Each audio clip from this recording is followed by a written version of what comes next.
Hi everyone. I'm going to give a few more minutes before we get started to give other people an opportunity to join. So just hang tight. I'll get started in just a few more minutes.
All right, I'm going to get started because we're at a little bit around 5 after the hour.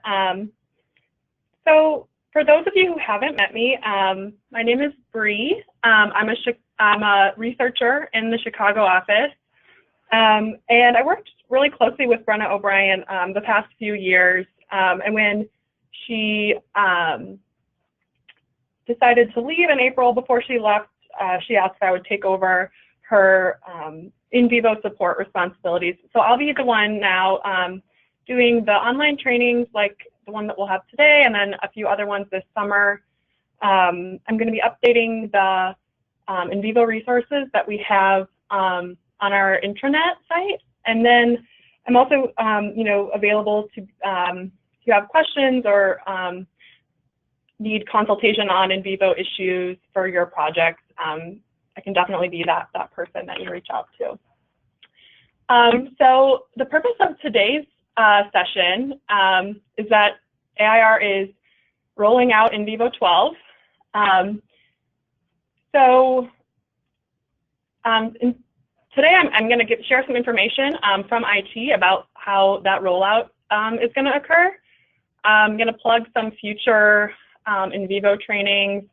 And then get to the point of why I think most of you are interested in this session, and that is to provide an overview of the new features and some of the changes that will take place in vivo 12. It's my hope that this session will be accessible for and useful for people at all stages of in vivo experience. So I won't be going into the specifics of step-by-step how to use certain features. So if you're a newer in vivo user who's mainly used the program so far to code as part of a larger project team, some of the features that I might refer to in this overview could be things that you've not done in vivo before. And that's okay. My hope is that this can be really high level and that the trainings later this summer will go over how to perform specific functions. So the NVivo 12 rollout, IT is going to push the client version of NVivo 12 to your workstations on June 11th. That's Monday. And then the NVivo 12 server won't be updated for another 2 weeks, and they will update that on July 2nd. So if you're currently working on projects in the server, nothing will change next week. You should just keep working in that file. But if you are working on a smaller project, or maybe it's just an individual project where you're the only coder and you're using NVivo 11, the next time that you open that document or that file, you'll be prompted to convert it to NVivo 12. And IT is interested and has asked me to let people know they're interested if you are using the client version of NVivo 12 to give us some feedback, help identify any issues that we might have before the rollout of NVivo server happens. And then I wanted to give a quick plug about the summer NVivo trainings. These will be updates to the trainings that are currently on our intranet. So I'll do an NVivo 12 basics training in a few weeks in July, and that'll be really geared towards new NVivo users. We'll cover the basics of drag and drop coding. And so if you have new staff that you're managing or staff that are starting on your projects without any experience using NVivo, I would encourage them, you to have them attend that session. And then in August, I'll do an intermediate training, and that will have cover more topics related to analysis, running different queries, a little bit beyond the basics.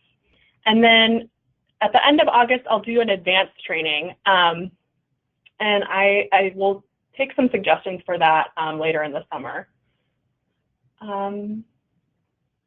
Right. So now I'm gonna open up NVivo 12 so you guys can see what it looks like.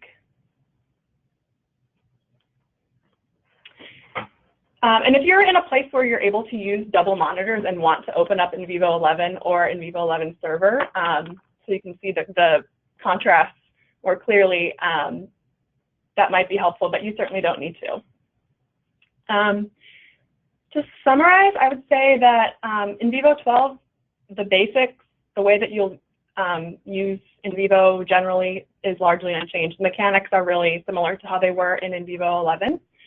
The main differences are that it's sort of reorganized and redesigned. Some features are in different places than they were before. And then there are a few additional features that have been added in this version. So I want to draw your attention to the top navigation ribbon. You can see that it's a lot more simplified than it was in NVivo 11.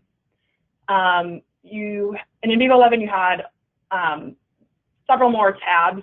You had Home, Create, Data, Analyze, Query, Explore, Layout, and View. And this, they really condensed the number of tabs to the functions that are most frequently used. So in our Import tab, you can see that there are options to import data directly from other programs, including from SurveyMonkey, Qualtrics. It's now integrated with SPSS, and then a bunch of bibliography programs, and Evernote, OneNote, Outlook. This isn't exactly a new feature. You were able to do this in NVivo 11 under a dropdown. It's just displayed much more prominently now in NVivo 12.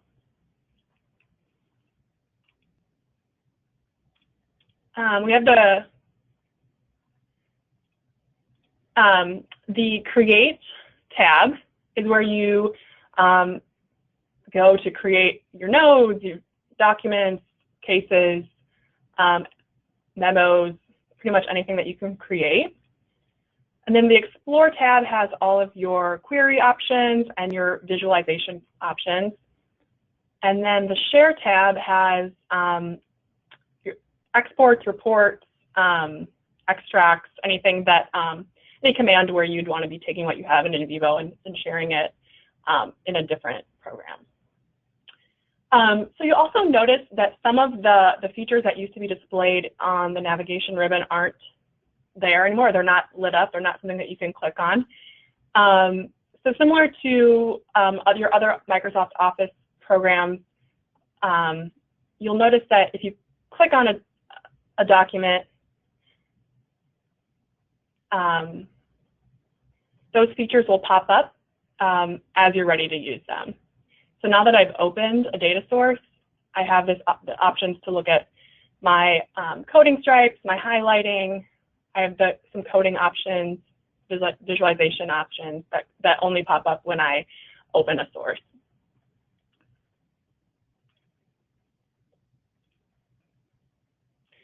I also want to draw your attention to the left tab over here. They've reorganized this navigation as well. The first thing is that there's the Quick Access tab, and this is really for where you can pin commands that you want to have at the ready instead of having to, expand the location down here.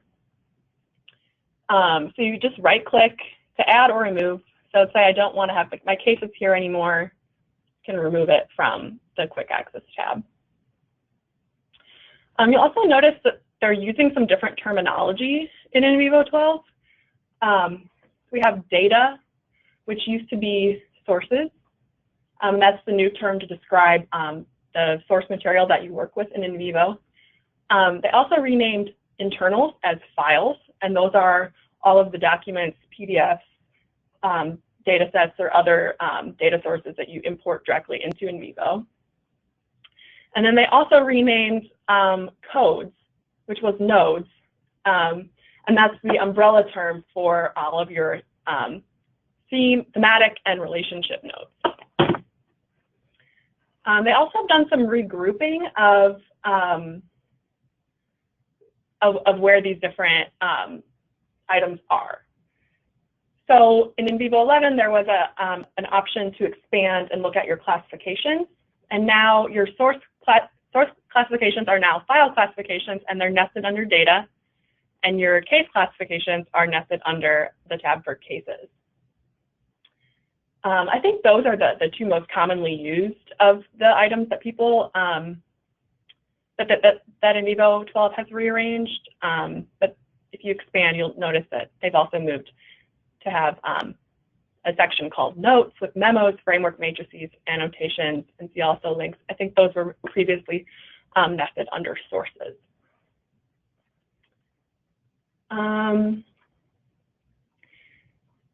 So those are the main changes to how you navigate the system.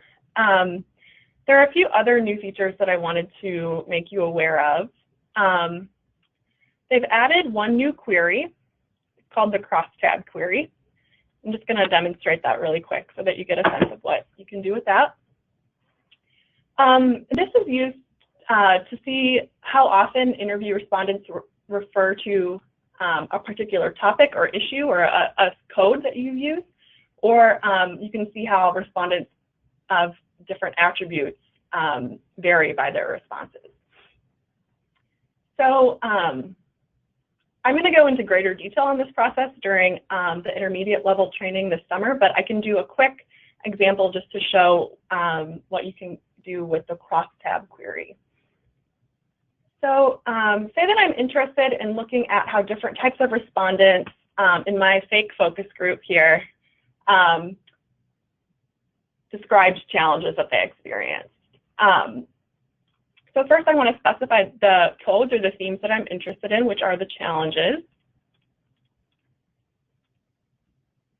And then I want to see how responses vary by the respondent's role and their site or school or whatever it is where they're located.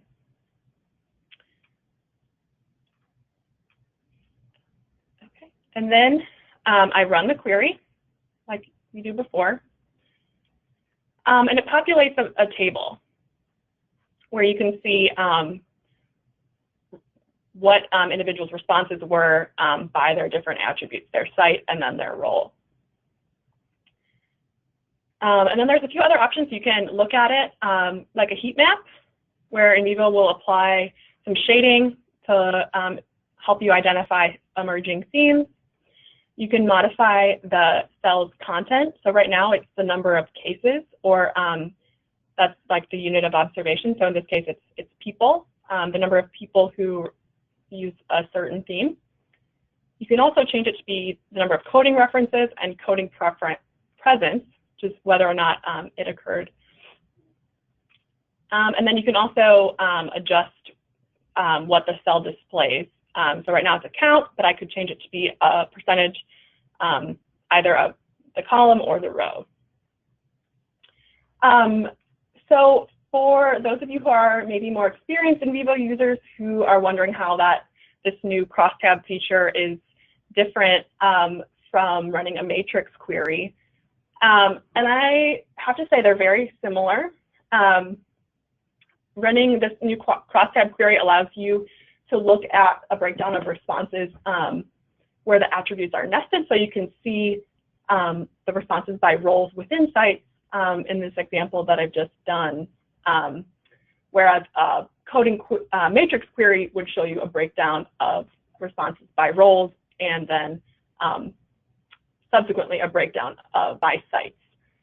And so because of that nesting quality, you're only able to pick 2 different attributes to use as columns in your crosstab.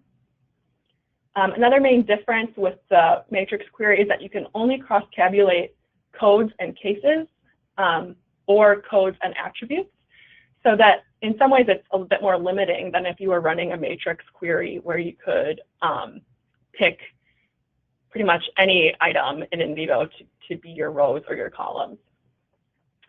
And then lastly, I think the crosstab query is just a bit more user-friendly. You could create heat maps with a matrix query, but it's, again, just more hidden, where it's really displayed very prominently here. So hopefully using this crosstab tool will be a bit more intuitive for people to use. It could be pretty useful. Another new feature that I wanted to point out is that they have changed the way that classifications are displayed. So before, classifications had its own little section, and you had to click on it, and you would have to double click in order to see a matrix that displayed the respondent attributes. So they've modified that so that now, if I go to respondent down here, that's my case classification. I can open up, expand, and I can see that for respondent 1, their role is that they're a teacher, they're at site number 2, and that their years in their role are less than 1. Those are the attributes that I specified for this example. So instead of having to expand and see that spreadsheet pop up, you can just see for each of your respondents what attributes they've been assigned. Okay. And then the last real major change that I wanted to demonstrate, it's a new feature. So if I go to my sample focus group that I have, and then I want to, you can see that I have 3 different speakers. I have Jeppy, Scott, and Saxon in this focus group. And I want to be able to analyze each of them and create a case or describe them as a respondent and look at each of their responses separately.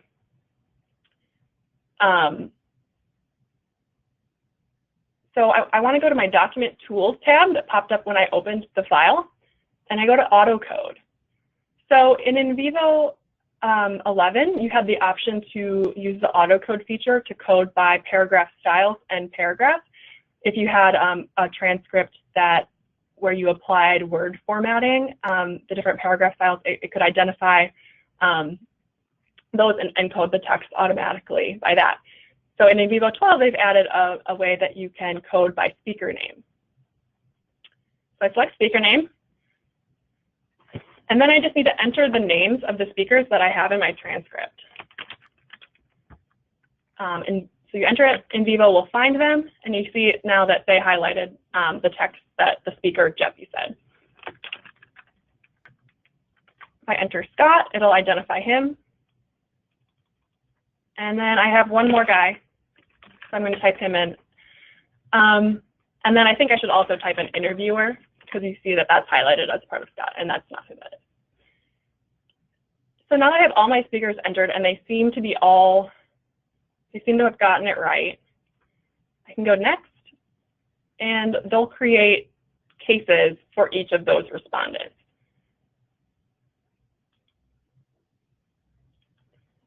So you see now I have a case for Scott, Saxon, and Jeffy, and the interviewer. So I can go click on their case, and I can see everything that this one respondent had to say in the sample focus group. So, I mean, this feature is pretty nifty, but it is highly dependent on the quality of your transcript. I think often in the work that we do, we don't have maybe the confidence that we were able to capture the respondents' names consistently. But if you are confident that they were able to differentiate between the speakers in your focus group, and that it's important that you analyze the data by respondent this way, this could be a pretty cool option to try to use. All right. So those are actually the main changes. And I don't want to take up too much of your time. I think, like I said, NVivo 12 will be rolled out on Monday, and then you'll be able to access it. And I hope everyone can really take a chance to explore the file and provide feedback so that I can pass that on to IT. But otherwise, I don't have any questions popping up in the question box. Please feel free to follow up with me after, and I can answer any questions that people have individually. But otherwise, I'm gonna end the session and let you guys get back to your day. But thank you so much for coming, and hope to be working with you soon.